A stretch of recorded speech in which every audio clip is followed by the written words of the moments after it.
castelo forte é o nosso Deus. Irmãos queridos, que a graça e a paz do Senhor Jesus Cristo possa nos abençoar hoje e sempre. Amém.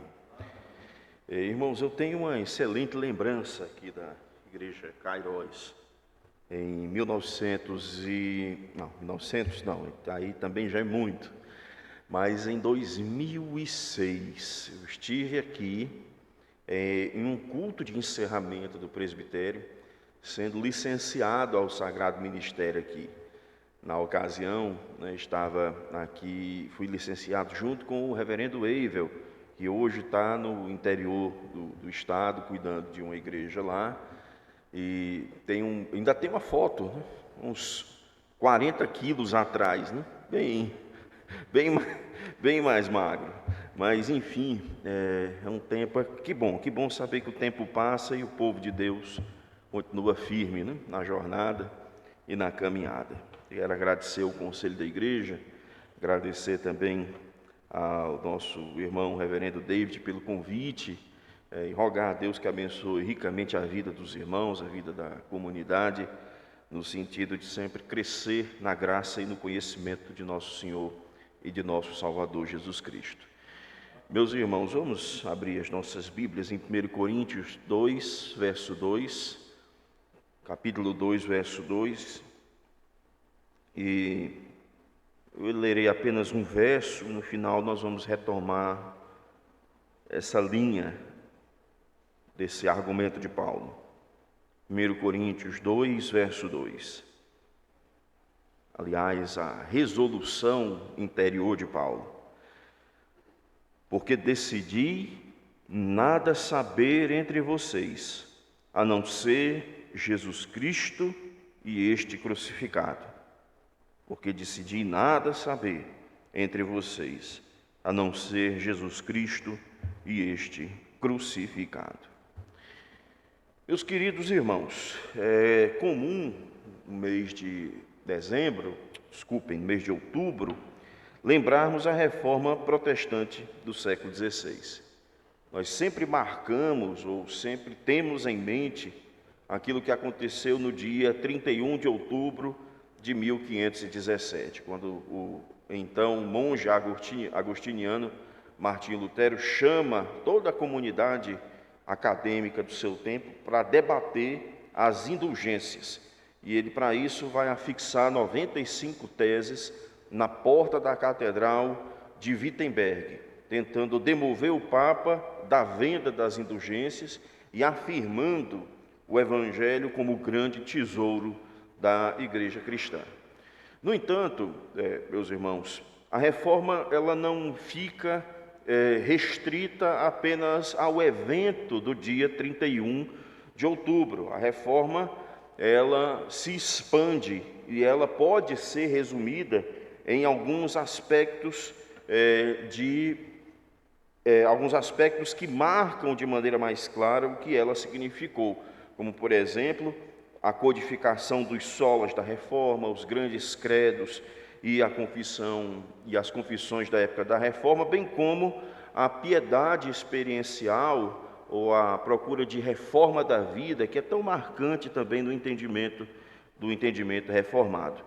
E no momento em que nós estamos trazendo essa reflexão, existe uma tendência, não apenas no Brasil, mas também fora do Brasil, de recuperação desse entendimento da fé reformada. Não tanto aqui no nosso estado, a gente não vê isso com tanta força como a gente vê em outros estados da federação, mas sem dúvida alguma nos últimos anos o número de eventos, o número de igrejas interessadas na fé reformada, o número de congressos, o número de literatura, o número de mídias sociais, principalmente mídias sociais, aumentou muito no sentido de espalhar a fé reformada. Lá nos Estados Unidos, esse movimento ele é chamado de ressurgência reformada. Às vezes, ele é colocado aqui também como um movimento de ressurgência. Porém, o contexto brasileiro tem algumas diferenças em relação ao contexto americano. Mas uma coisa é certa, nos últimos anos, há um interesse maior na ideia ou no pensamento da reforma em maior profundidade. Talvez a gente não consiga ver isso traduzido em números. As nossas igrejas não têm um avivamento de pessoas procurando, abarrotando as igrejas e dizendo: eu quero conhecer os 5 pontos do calvinismo. Nós não vemos isso nas nossas igrejas, mas há um interesse maior por conhecer, saber o que é, entender o que é a fé reformada. Isso é um movimento que existe desde os anos 60 e que dos anos 90 para cá ele vem gradualmente avançando e crescendo. Isso é um indicativo forte, é um indicativo importante de que nós temos uma herança e que essa herança reformada tem sido redescoberta dia a dia no Brasil. Outro aspecto importante de resgatar esse entendimento da reforma é a maneira como a fé reformada pode ser uma alternativa no meio do grande caldo que são as igrejas evangélicas no Brasil. Na década de 70, nós respondíamos por 5% da população brasileira. Hoje, os sociólogos da religião fazem uma conta simples, onde eles indicam que na virada dessa década para a outra, ou seja, na saída de 2020, da década de 20 para a década de 30, do contexto atual, provavelmente a religião evangélica numericamente será maior do que a religião católica no país. E isso, evidentemente, gera um interesse dos evangélicos pela política e da política em relação aos evangélicos, o que torna ainda o caldo mais complexo das relações. No meio de tudo isso, nesse grande mundo evangélico, existem os presbiterianos, existem os reformados.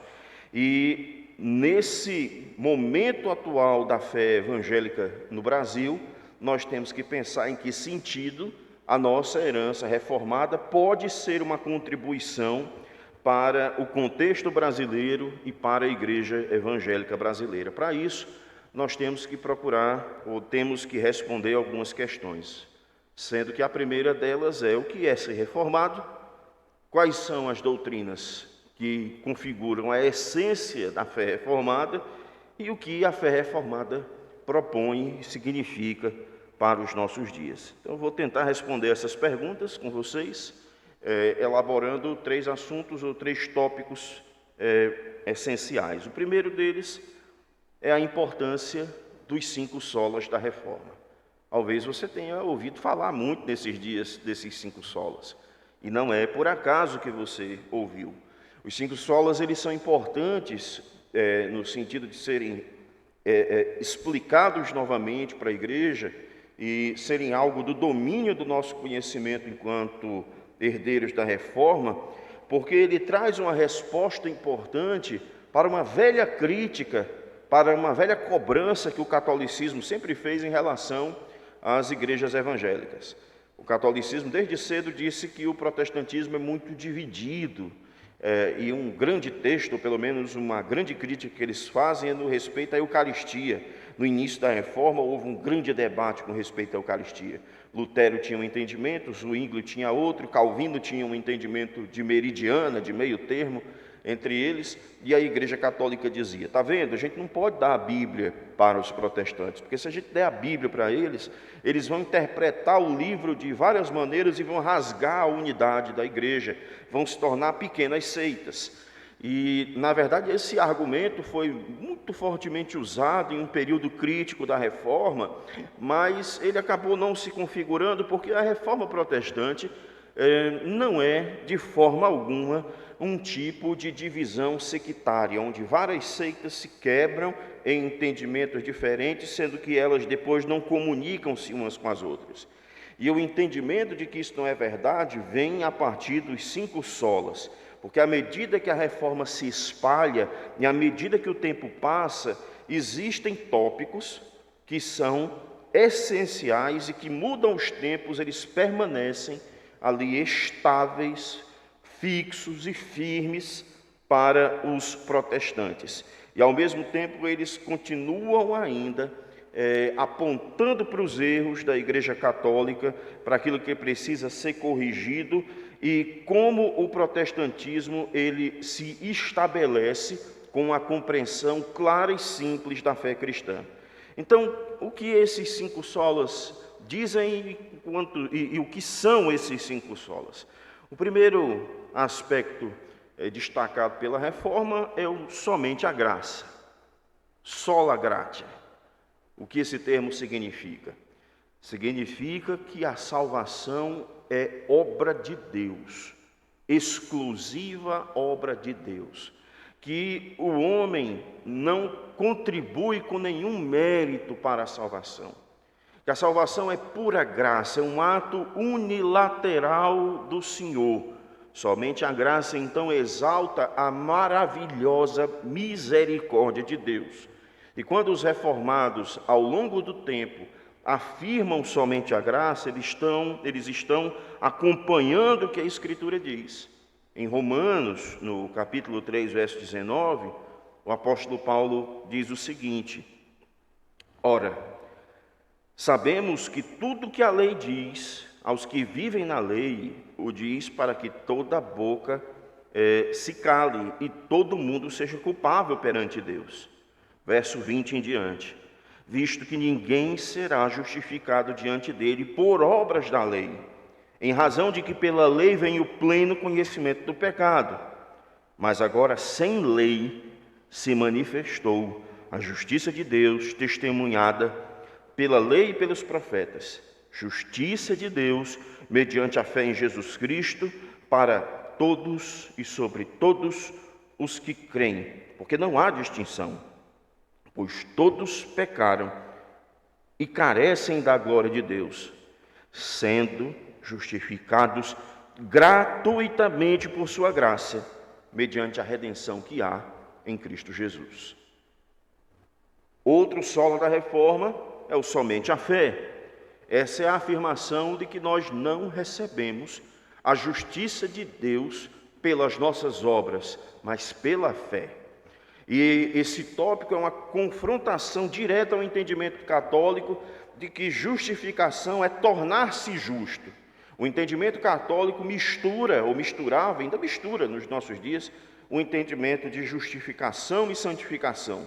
Para o católico, você recebe a graça infusa no sacramento e vai desenvolvendo com as obras a salvação, para, no final, ser declarado salvo ou justo diante de Deus. Os reformadores afirmavam exatamente o contrário, que olhando para a Escritura, nós não recebemos justiça ou não nos tornamos justos através das obras que praticamos, mas pela fé em Jesus Cristo. É uma justiça, como afirmava Lutero, alienígena, de outro mundo. É uma justiça de Cristo que nos é imputada no momento em que cremos no Senhor Jesus Cristo. Nós somos declarados justos e nenhuma condenação há para os que estão em Cristo Jesus. E isso acontece pela fé, sendo que essa fé não é uma obra, é um meio. Quando confiamos, Deus imputa a justiça do seu Filho em nós.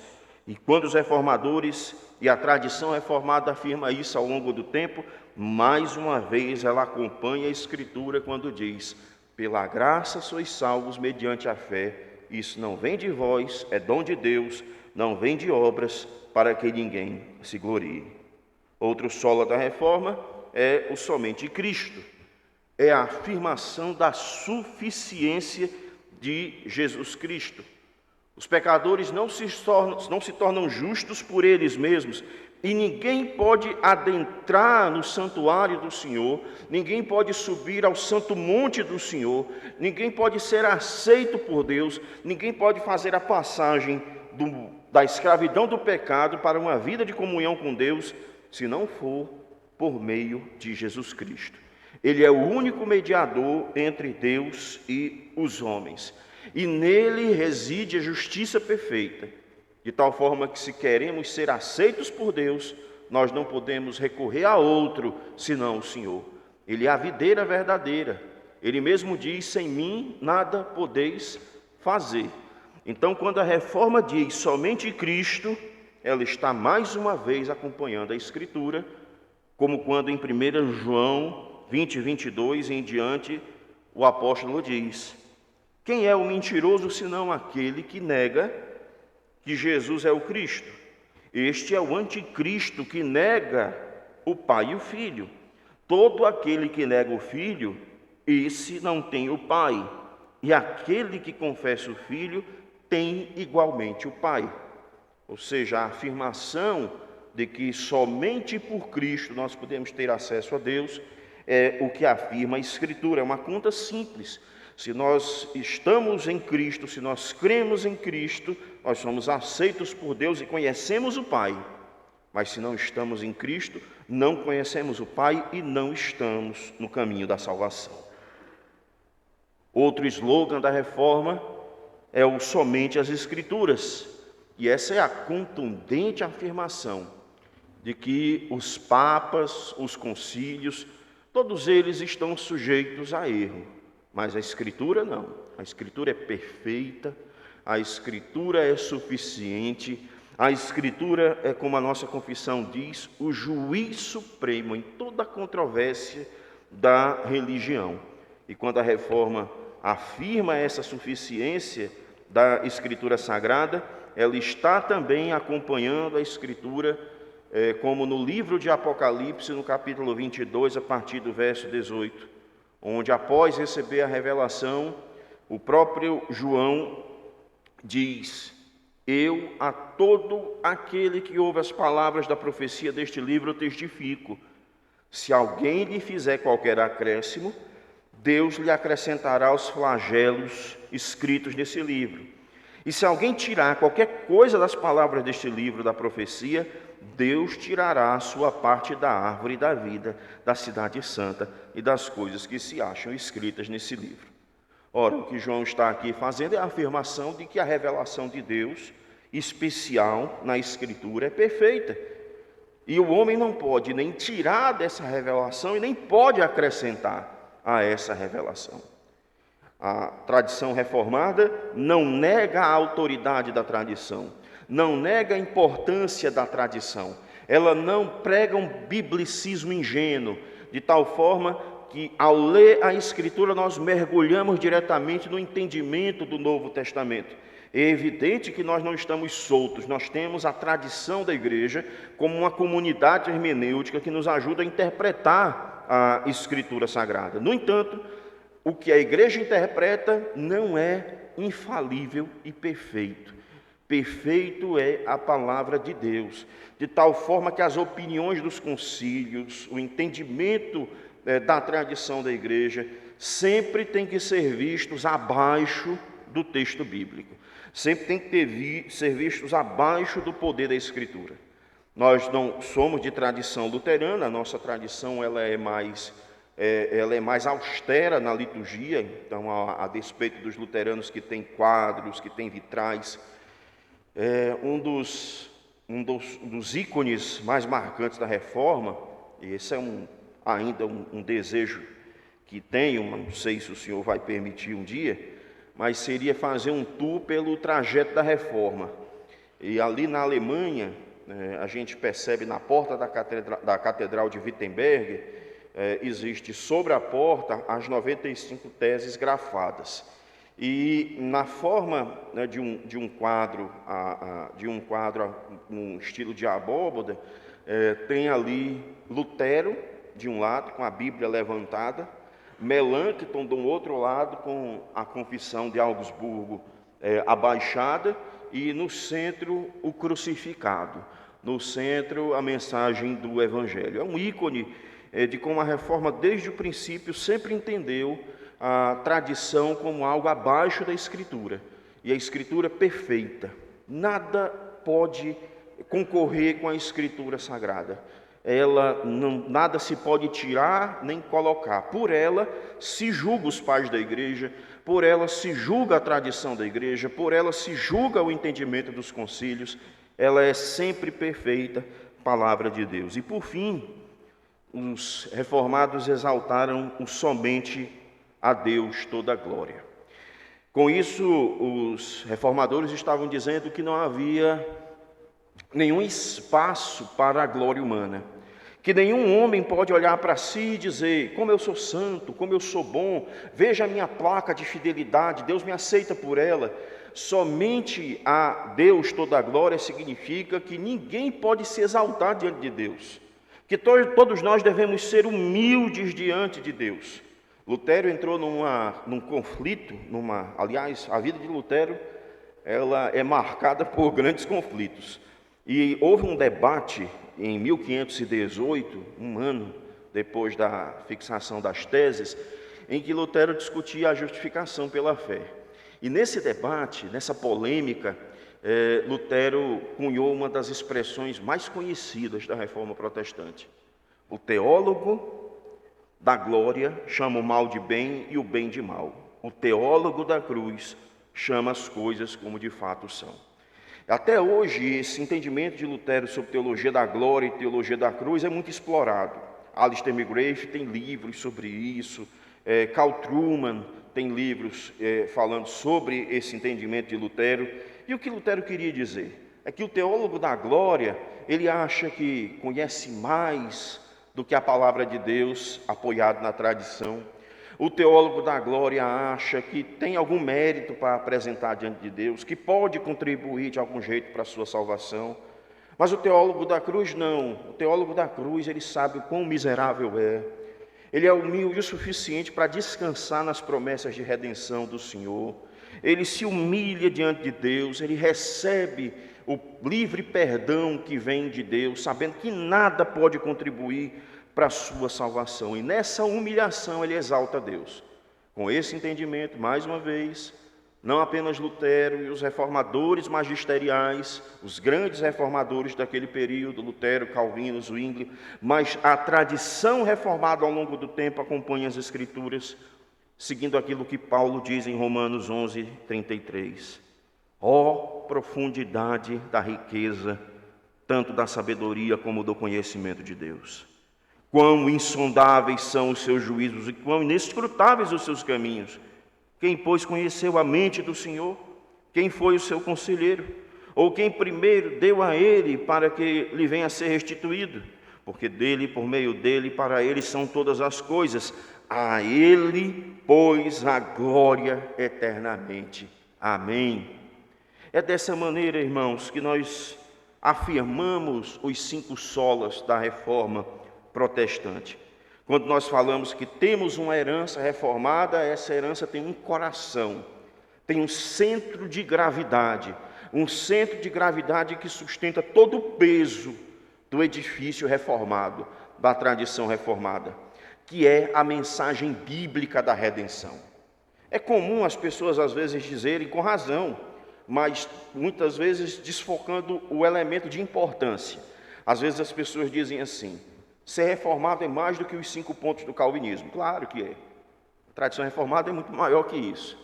Agora, não se pode negar que o coração da reforma, que o cerne da reforma, que o aspecto mais importante da reforma protestante, sobre o qual tudo é construído, é a obra de Cristo feita em nosso favor. É a obra de redenção, de salvação, pela graça, somente pela fé, afirmando a suficiência de Cristo, de acordo com a Escritura, para que não sobre nada para nós e tudo seja entregue para a glória do Senhor. O verdadeiro reformado, ele sempre vai ter uma inconsistência, nunca vai conseguir ser perfeito em tudo, mas em uma coisa ele não pode abrir mão: a salvação única e exclusiva na pessoa de nosso Senhor e Salvador Jesus Cristo. Então, o que é o cerne da afirmação reformada, o que é a afirmação mais importante entre os reformados?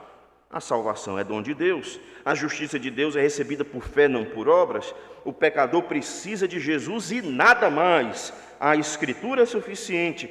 O culto verdadeiro é aquele que exalta a Deus e não deixa absolutamente nada para nós. No século XVIII, o pregador Samuel Miller, um calvinista rígido, firme, sólido, explicava que o elemento comum da fé reformada é exatamente essas doutrinas popularmente conhecidas como calvinismo, ou como doutrina da graça, ou como 5 solas da reforma. O estudioso Bryan Chapell, no livro dele, Why We Belong, por que pertencemos, por que fazemos parte, né, desta ou daquela tradição. E em um dado momento no seu livro ele diz: esta perspectiva dos reformados dentro de uma herança, ou seja, reformados em herança, mas católicos em status, ou seja, unidos a uma igreja só através de Jesus Cristo, nos permite apreciar os distintivos da nossa igreja sem precisar invalidar a integridade de outras igrejas. Ao passo que defender a minha igreja, que considero prudente e importante para os avanços da obra de Cristo, e acreditar nessas características distintivas da minha igreja, são características essenciais da igreja de Jesus Cristo. Ou seja, o que Chapell está aqui querendo dizer é que quando olhamos para os 5 solas, quando nós olhamos para essa característica maior da reforma protestante, nós percebemos que pertencemos a uma tradição, nós somos protestantes, mas nós estamos ligados a outros cristãos que creem em Jesus Cristo. Nós não somos batistas, nós não somos congregacionais, nós não somos pentecostais, mas isso não quer dizer que nós estamos numa igreja diferente. Nós estamos na mesma igreja, a igreja de Jesus Cristo. No entanto, nós temos perspectivas diferentes, distintivos diferentes, mas esses distintivos que temos não são essenciais para que outros sejam cristãos. Ser presbiteriano ou ser um reformado não quer dizer que outros que confiam em Cristo não sejam salvos. Essa é uma característica dos 5 solas, é uma característica que nos impede de enxergar a reforma como uma seita, mas enxergar a reforma como um movimento de renovação da igreja, de reforma da igreja, que possui um cerne muito claro: levar a mensagem da salvação para aqueles que estão perdidos. Esse é o fundamento principal da reforma protestante. Em segundo lugar, irmãos, eu queria rapidamente destacar aqui com vocês o surgimento da tradição reformada. É curioso isso, que Lutero começa no século XVII, no século XVI, melhor dizendo, e aquilo que vai seguindo adiante, século XVII, século XVIII, com ele nasce uma tradição, que é a tradição que a gente conhece até hoje como tradição luterana. Mas depois do avanço das 95 teses, por conta de um mecanismo chamado imprensa de Gutenberg, os escritos de Lutero, as ideias de Lutero começaram a varrer as universidades na Europa. E em Zurique, a gente não sabe como exatamente a reforma chegou até lá, mas o fato é que as ideias da reforma, uma vez chegando ali, despertaram as pessoas para a reforma da igreja. E um homem chamado Ulrico Zwinglio engaja-se na obra da reforma e entende que, além daquilo que Lutero redescobriu, a igreja precisava avançar mais ainda no projeto da reforma. E nesse ponto, Zwinglio destacou a necessidade, por exemplo, de reformar o entendimento da ceia. Aliás, essa foi uma das polêmicas maiores da reforma, porque Lutero tinha um entendimento da ceia de que há uma presença de Cristo em, com e sob o sacramento. Ou seja, Lutero defendia que quando Jesus disse: "Isto é o meu corpo, é dado por vós, isto é o meu sangue derramado por vós", Lutero entendia que havia uma presença física, uma presença real de Jesus Cristo ali, de que a presença dele, humana e divina, estava milagrosamente ali para alimentar o seu povo, para fortalecer o seu povo, que era um entendimento chamado de consubstanciação. Palavrinha difícil, você não tem a obrigação de lembrar dela, não. Mas era um ponto intransigente para Lutero. Lutero achava que se alguém negasse isso, não era cristão. E Zwinglio não concordava.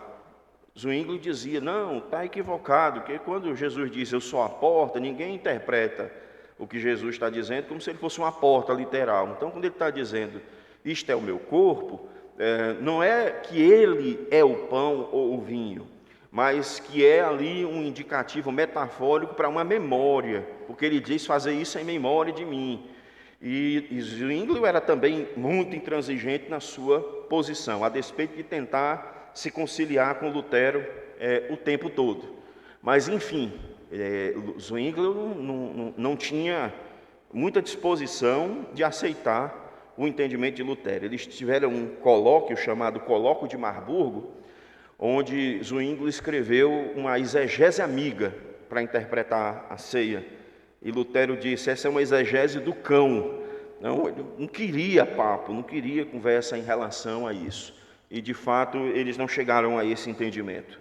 A reforma luterana não avançou tanto como a reforma da reforma suíça. Ela não avançou tanto. Nos luteranos, ainda hoje, se você chegar, tem vitrais, tem cores litúrgicas, tem altar, tem a Eucaristia, os cálices, ainda há imagens, inclusive, entre os luteranos. Os reformados não. Zwinglio entendeu que toda a missa tinha que ser reformada, que tudo aquilo que cheirava a catolicismo tinha que ser removido. Zwinglio não percebia, mas o que ele começou em termos de reforma na Suíça foi além da reforma luterana. E por isso, logo cedo na história, passou-se a ser dividido o ramo de reforma luterana e o ramo reformado, sendo que a característica do ramo reformado era avançar a reforma sobre aspectos do culto, da sociedade, da vida como um todo. De Zwinglio, o movimento da reforma foi avançando, né, na Suíça, Holanda e outros lugares, mas, sem dúvida alguma, o grande ícone dos reformados foi João Calvino, nordestino, nasceu no nordeste da França. As pessoas gostam, às vezes, de fazer algum pouco ali com os nordestinos. Calvino era, assim, nordestino, nasceu no nordeste da França. Grande pensador da reforma, a mente da reforma protestante. A gente também não sabe muito sobre a conversão de Calvino à fé reformada, mas a gente sabe como ele se engajou. Em um determinado momento, ele foi para Genebra e teve um exercício militar, e ele ficou impossibilitado de voltar para Estrasburgo, que era onde ele estava, trabalhando na reforma. E então, num encontro nesse período com o reformador Guilherme Farel, sendo chamado por Farel a continuar a fazer a reforma da igreja na Suíça, Calvino hesitou, não quis. E Farel lançou uma maldição sobre ele: se você não ficar aqui nessa obra, você vai ser amaldiçoado. E Calvino, naquele momento, temeu a Deus e ficou para fazer a reforma em Genebra. Calvino, ao longo do tempo e do seu trabalho, ficou conhecido como um comentarista prolífero da Escritura Sagrada. Comentou quase todos os livros da Escritura, sendo que muitos dos comentários dele ainda hoje são referências no estudo da Bíblia Sagrada.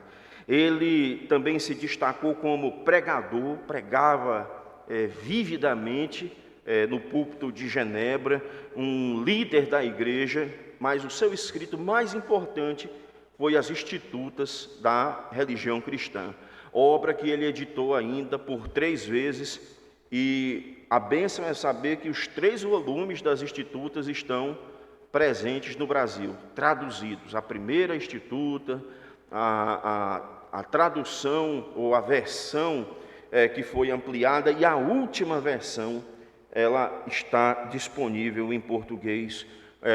Salvo engano, a primeira pela editora Fiel e as outras 2 a Cultura Cristã já disponibiliza aqui no nosso país. Além de tudo isso, Calvino tem uma contribuição que é pouco destacada, mas que é muito importante.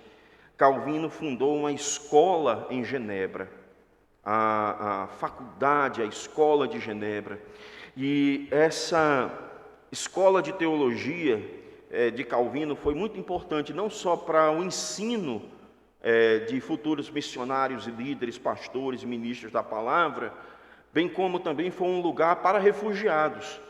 A gente não entende hoje como era aquele período, mas quando uma reforma daquela explode, a religião, ela afeta todas as áreas da vida. A religião afetava a economia, afetava a política, afetava as fronteiras. E quando alguém tentava reformar a igreja, e esse não era o entendimento dos reis católicos, dos líderes católicos, o caminho era o exílio ou a morte. Era assim que funcionava naquele tempo. E um dos refugiados de Calvino foi o eminente John Knox. John Knox foi um líder da igreja da Escócia, que estudou com Calvino, ficou tão entusiasmado com a escola de Genebra, que em um dado momento ele deu o seguinte testemunho: nunca existiu, depois dos apóstolos, uma escola tão proeminente, tão importante como essa escola.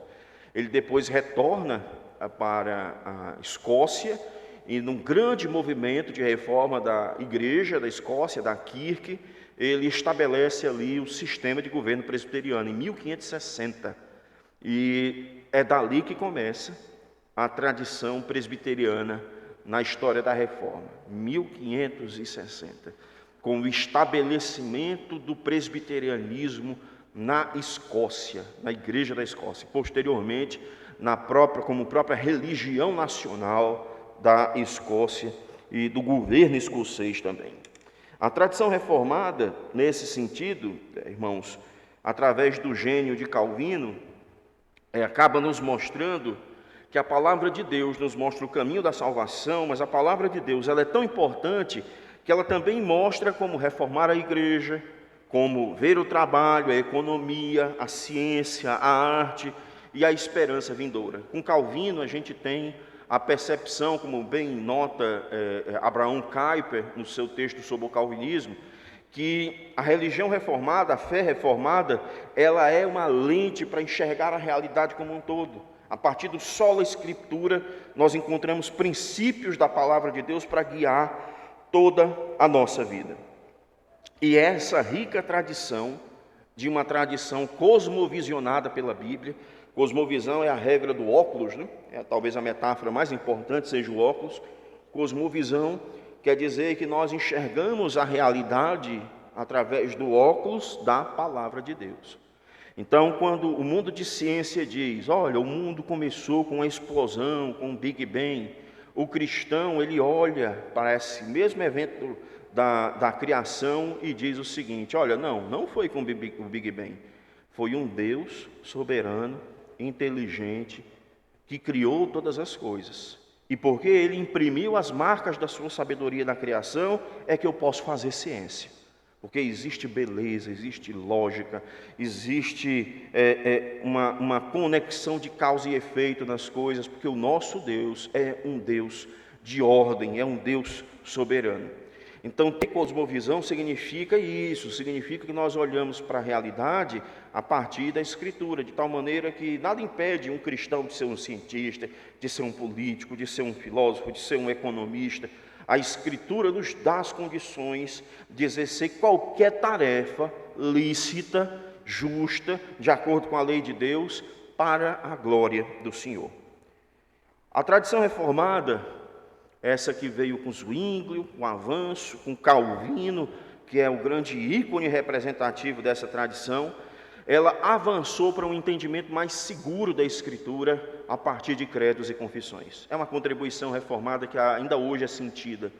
A fé reformada ela não trabalha com a perspectiva da interpretação de o carisma de um papa, o carisma de um líder. A tradição reformada, ela trabalha com o fato de que a igreja coletivamente afirma, assim cremos. Cremos dessa maneira, afirmamos dessa maneira, assim cremos e assim confessamos. E dessa forma, irmãos, a nossa fé, ela é inscrita em credos e em confissões reformadas. Elas estabelecem limites claros e sólidos sobre aquilo que a igreja confessa. E, sem dúvida alguma, o melhor consenso possível que nós temos até os dias de hoje são os nossos padrões de Westminster, os nossos padrões subordinados à palavra de Deus. Esses padrões que encontraram ali o seu lugar na reforma da Igreja da Inglaterra. E até hoje, esses credos e confissões reformados, ainda tem o seu valor, não só nas igrejas presbiterianas, mas os credos reformados influenciaram batistas na Confissão de Londres, congregacionais na Declaração de Savoia, e muitas igrejas livres ainda são influenciadas pelos documentos confessionais de Westminster. Irmãos, então, o que pensar acerca dessa nossa rica tradição? Eu creio que algumas coisas precisam ser ditas aqui. A primeira delas é que nossa tradição reflete muito mais do que os 5 pontos. Isso não significa diminuir a importância dos 5 pontos. Os 5 pontos do calvinismo, as doutrinas da graça, os 5 solas, são, por assim dizer, o centro gravitacional da reforma.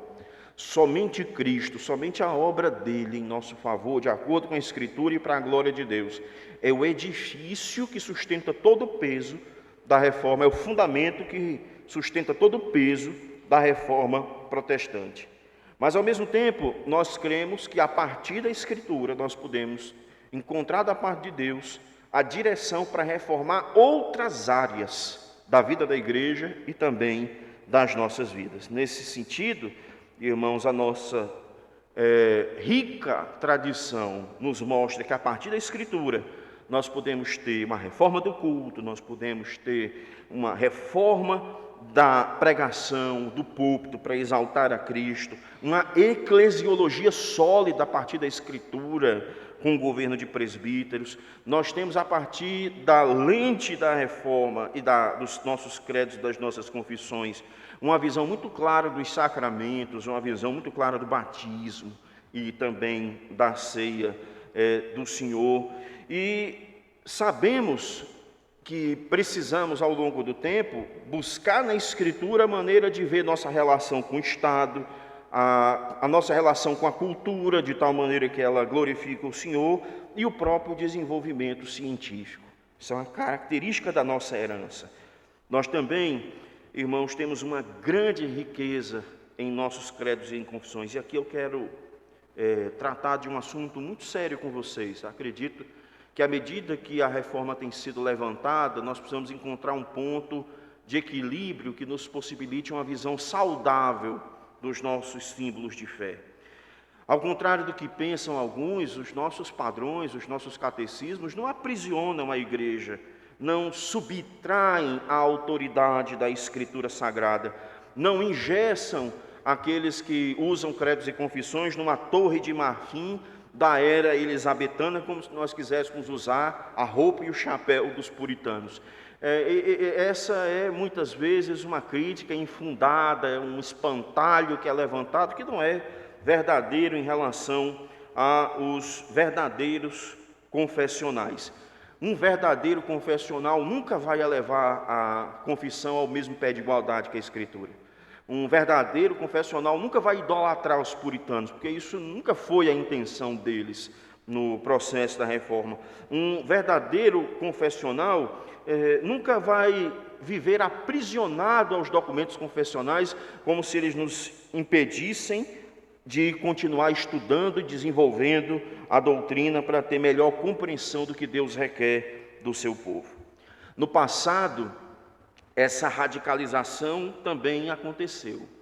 E um dado que tem que ser lembrado aqui é que a Igreja da Escócia, que é onde surgiu o presbiterianismo, teve grandes batalhas nesse campo confessional.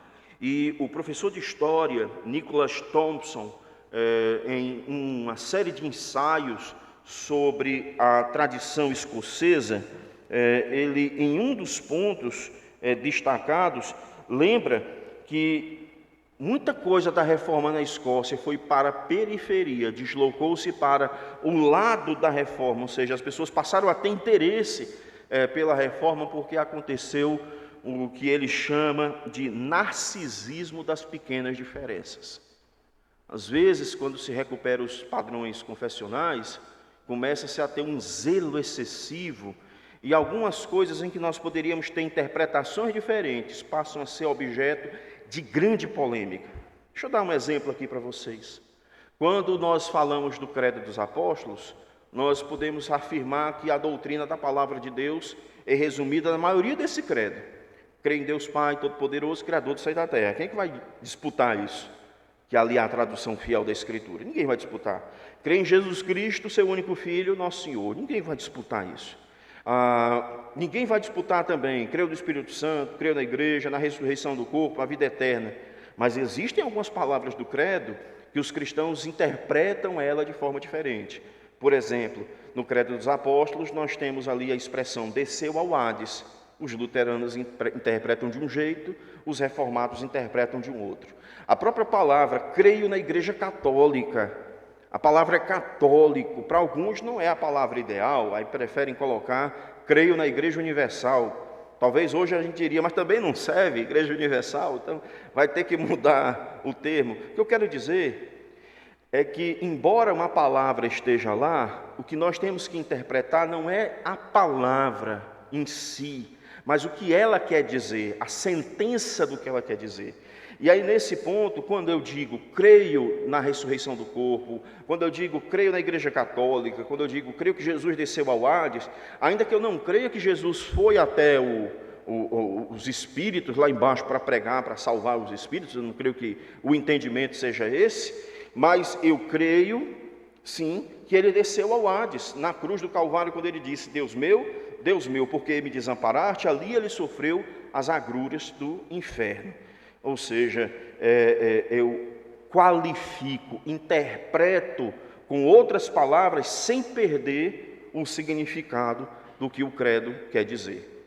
O problema é quando muitas vezes nós reformados, no afã de sermos excessivamente zelosos, passamos a interpretar coisas que poderiam comportar cores diferentes ou tonalidades diferentes.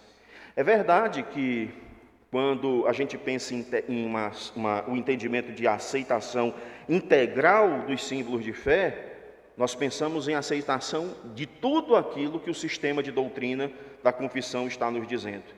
Mas veja, o que eu vou comparar aqui com vocês é um fato simples. A confissão de fé, por exemplo, fala de salmos, mas não quer dizer que ao longo do tempo o entendimento sempre foi cantar exclusivamente salmos, mas indica cantar cânticos sagrados, poesias sagradas, salmos no sentido de cânticos. Quando a gente se agarra em filigranas, quando há um narcisismo das coisas pequenas, como o professor Thompson coloca, a gente acaba indo para a margem. Então só esse grupo é fiel, aquele não é fiel, só é fiel esse porque interpreta assim, o outro não é. Como se o azul não tivesse tonalidades. O azul tem um azul claro, tem um azul escuro, mas não deixa de ser azul. Então, quando eu digo, creio no credo dos apóstolos, pode ser que a minha interpretação de igreja católica, ou interpretação de desceu ao Hades, não seja tão claro e não azul como o do outro, mas eu continuo crendo no credo. Da mesma maneira, quando nós nos agarramos ao entendimento da confissão, nós devemos ter o cuidado com esse radicalismo, esse zelo excessivo por filigranas, por detalhes que são indiferentes para a salvação. Mas também devemos ter o cuidado com a postura de anarquia. Não tenho credo, tenho a Bíblia. Isso não é verdade, todos nós temos uma tradição, todos nós somos instruídos de alguma maneira. Então eu encorajo os irmãos, esse é um apelo que eu faço aos meus colegas presbíteros, aos professores de Bíblia, ensinem a confissão, ensinem a nossa herança reformada, porque ao fazer assim, você tira o poder de fala dos pragmáticos, que querem trazer novidades sem fim para a igreja, como se o apetite por consumo na igreja não parasse. Então sempre uma coisa nova para manter as pessoas na igreja. Mas também ensinem de forma simples e saudável a confissão, para que a igreja depois não seja dividida, para que depois ela não seja dividida internamente, e às vezes até dividida fisicamente mesmo, separando um grupo de outro, por causa de debates intermináveis, por causa desse desejo de conflitar, desse desejo às vezes irrefreado de causar conflito no meio do povo de Deus e confusão no meio do povo de Deus. Então, se vocês ensinarem a confissão de maneira saudável, de maneira sistemática, você afastará os dois extremos. Afastará os que negam a importância da confissão e aqueles que, na prática, acabam colocando ela acima da Escritura Sagrada, o que não condiz com a atitude de um verdadeiro reformado. A igreja reformada, irmãos, ela sempre procura mais exatidão a partir da Escritura. E isso quer dizer, igreja reformada sempre se reformando, não quer dizer que a igreja está em reformas intermináveis da doutrina. Quer dizer que em alguns assuntos nós vamos procurar mais entendimento da Escritura, mas no geral, aquilo que devia ser reformado em termo doutrinário já foi. Quem vai, por exemplo, negar a divindade de Jesus Cristo? Ninguém vai negar isso. Quem vai negar a salvação em Jesus Cristo? Ninguém vai negar isso. Então, ser um reformado e dizer que a doutrina precisa ser conservada, é que há aspectos simples da doutrina que não precisam mais ser reformados. Eles precisam ser conservados, passados com fidelidade de uma geração para outra. Agora, a reforma da vida, essa continua a todo tempo. A todo instante nós precisamos colocar a nossa vida à luz da palavra de Deus, procurando viver de uma maneira clara os princípios da palavra de Deus. Michael Horton, em um texto que foi editado pelo Dr. R. Scott Clark, no texto Always Reformed, sempre reformados, ele diz o seguinte: nós não somos vigilantes de um cemitério, nós não somos tutores de uma herança, nós somos os embaixadores do vivo e atuante Rei do Céu. Nós somos enviados às famílias, aos bairros, às nações, com a mensagem de Cristo, doador da vida. Nós não podemos pegar essa herança reformada como um bem adquirido. Essa herança é um tesouro que não deve ser guardado, mas ele deve ser exposto a cada semana, compartilhado entre os santos, espalhado no mundo que está sob o domínio do pecado. Essa colocação do Horton, ela é muito importante, porque eu creio que nós estamos viciados em uma coisa ruim.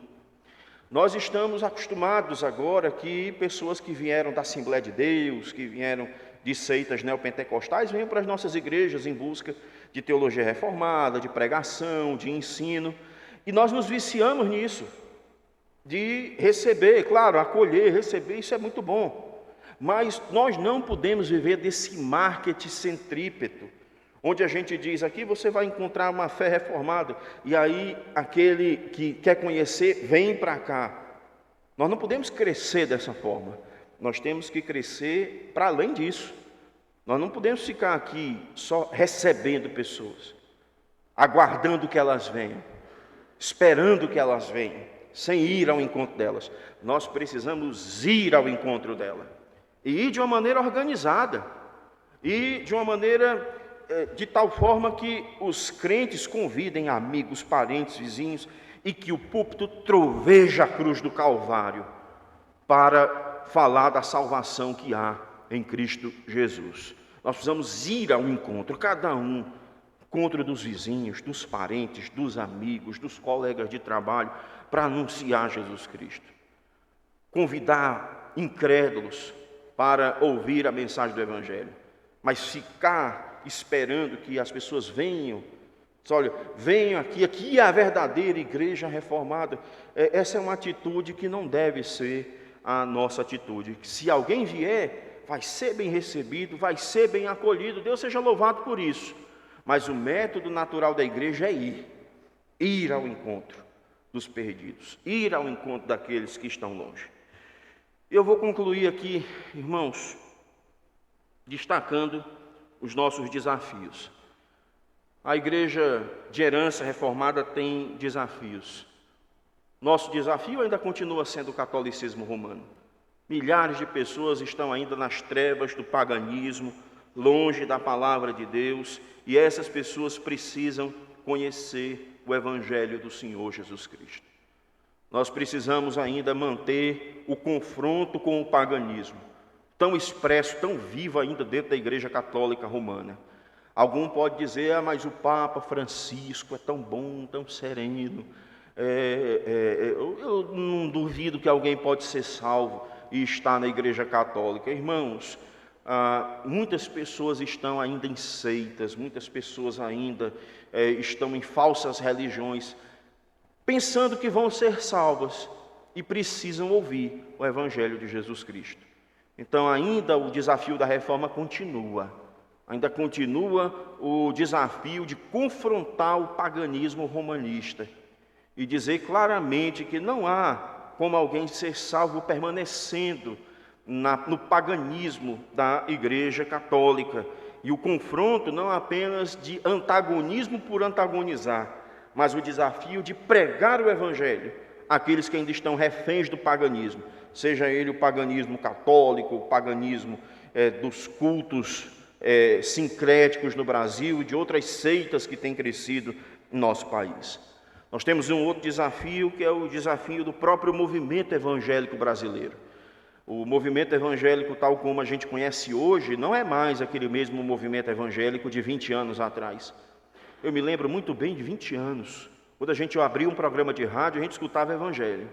Não tinha TV, porque as igrejas não conseguiam pagar um horário de TV. E as que conseguiam era muito pequeno o horário de TV. Mas havia uma presença no rádio AM, havia uma presença muito forte. Meu pai conheceu o Evangelho através de programas de rádio. E as pessoas usavam aquele tempo para pregar o Evangelho. Hoje elas usam o tempo para vender milagre e pedir dinheiro. O movimento evangélico mudou muito. O movimento evangélico hoje ele ocupa mídias e divulga um culto onde, na verdade, o que há ali é um entretenimento. O mundo evangélico hoje ele está encantado com mega igreja, com milhares de pessoas numa igreja, ainda que essas pessoas não saibam nem o que é a Bíblia, não sejam nem discipuladas, nem saibam o que significa o que a Escritura está ensinando. Então nós temos um grande desafio no meio evangélico. Esse desafio se traduz na quantidade de pessoas que visitam as nossas igrejas atrás de pregação expositiva, atrás de sólida doutrina e de vida de piedade. Todas as vezes que uma pessoa assim vier às nossas igrejas, aumenta a responsabilidade da nossa igreja. Há um grande desafio da nossa parte, de continuar sendo zelosos na pregação fiel da palavra, de sermos zelosos em um culto simples, que agrade o Senhor, e sermos zelosos também de uma vida de piedade, de uma vida de piedade, onde a gente consiga acolher as pessoas que vêm feridas do movimento evangélico, feridas psicologicamente, feridas financeiramente, feridas relacionais, e que vêm quebradas para dentro das nossas igrejas. E tenhamos, irmãos, da parte de Deus, sabedoria, e peçamos muita graça ao Senhor, muita força, para sermos bênção na vida daqueles que procuram as nossas igrejas e que vêm assim. Uma outra coisa, um outro desafio que nós temos adiante de nós é a secularização. O professor Leomildo Silveira de Campos analisou o último censo, que já tem mais de 10 anos. O último censo já apontava um crescimento de desigrejados maior do que o crescimento de adesão aos evangélicos. O que é que isso significa? Que a geração que em 2010 disse, tenho Cristo e não tenho igreja, a outra geração que vem agora, essa geração diz, eu não frequento mais a igreja nenhuma e também não tenho mais religião nenhuma. Isso significa que essas pessoas sem religião vão procurar refúgio aonde? Filosofia e política. É o que vocês estão vendo na TV. As pessoas querem sustentar a ética através de um código de lei, onde uma coisa é crime porque eu me sinto prejudicado. Não é crime porque é certo ou errado, é crime porque eu me sinto prejudicado. Vocês viram isso? Isso aconteceu esses dias, com um jogador que emitiu uma opinião sobre um assunto. Mas porque alguém se sentiu ofendido com a opinião, isso foi considerado crime, ou foi tido como algo criminoso, pelo menos na opinião pública, foi tido como algo criminoso. Porque na falta da ética cristã, na falta dos valores cristãos, são os valores do mundo que passam a operar. E o direito não passa mais a laborar sobre o que é certo e errado. O direito passa a laborar sobre prejuízo. Houve prejuízo para mim? Então eu quero ressarcimento. Houve prejuízo moral, psicológico para mim, agora eu quero uma indenização. E ao que tudo indica, numa sociedade secularizada, essas pressões vão aumentar mais ainda. Por enquanto, nós pastores temos imunidade parlamentar de púlpito, viu, pastor David? Por enquanto nós temos, por enquanto. Mas o que aconteceu é um indício da intolerância desse mundo secularizado em relação à nossa fé. No sentido de que, se aquilo que aquele jogador disse foi algo que não deve ser dito, imagine então o que nós ensinamos com respeito à natureza da sexualidade humana estabelecida na palavra de Deus. E ensinamos sem incitar nenhuma violência e sem machucar ninguém. Pelo contrário, nós falamos abertamente que todos os pecadores, inclusive os gays, precisam de Jesus Cristo e que eles só terão paz no coração se eles abraçarem o Redentor, para serem aceitos na família de Deus e perdoados dos seus pecados. Nenhuma cirurgia de troca de órgão, nenhum trunfo jurídico dos iluminados do nosso país, tampouco a ida a psiquiatras para amenizar a dor no coração por terem subvertido a ordem natural das coisas em nome de uma vontade idólatra, vai acalmar o coração dessas pessoas, desses que estão em pecado, porque lá no fundo do coração, ainda que a sociedade aplauda, eles sabem que estão indo contra a vontade de Deus. E a única coisa que pode amenizar o coração dessa sociedade secularizada é a mensagem do perdão que há em Jesus Cristo. Qual é a nossa reação diante de uma sociedade secularizada? O Evangelho. Qual é a nossa reação diante do paganismo católico romano? O Evangelho. Qual é a nossa reação diante de um mundo evangélico cada vez mais confuso? O Evangelho do nosso Senhor Jesus Cristo.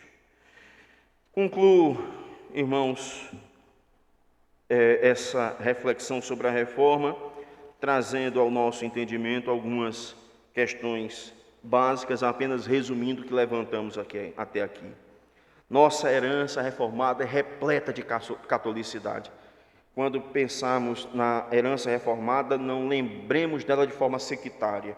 Lembremos dela como uma mensagem que une todos os protestantes na obra realizada de Jesus Cristo. Qual é o centro de gravidade que sustenta a reforma? Somente a graça, somente a fé, somente Cristo, somente a Escritura, somente a Deus toda a glória. Nós temos uma rica herança reformada denominacional. Nós temos uma herança de ver a reforma não apenas da mensagem da redenção, mas em todas as áreas da vida. E nós temos toda essa herança resumida em credos e confissões. Porém, cuidado, não podemos desprezar os credos, mas também não podemos abraçar o narcisismo das coisas pequenas. O zelo excessivo e a rejeição da reforma são impeditivos para a saúde da igreja. O que nós precisamos é ter um equilíbrio entre as decisões dos nossos concílios, os símbolos de fé e a vivência da igreja do Senhor. E por fim, irmãos, nós temos desafios. Nós devemos lembrar, o Evangelho é o poder de Deus para a salvação de todo aquele que crê. O que temos que fazer é o que disse o apóstolo Paulo. Eu decidi não saber outra coisa senão Cristo e este crucificado. Então, temos parentes que ainda estão no paganismo? Preguemos Cristo. Temos parentes que estão se desviando do Evangelho e abraçando um mundo secular? Preguemos Cristo. Anunciemos o poder do Redentor. E estamos vivendo um tempo confuso da religião evangélica? Anunciemos o Evangelho do Senhor Jesus Cristo, certos de que Ele é o poder de Deus para a salvação de todo aquele que crê. Que Deus nos abençoe, irmãos, que Deus nos guarde. Amém.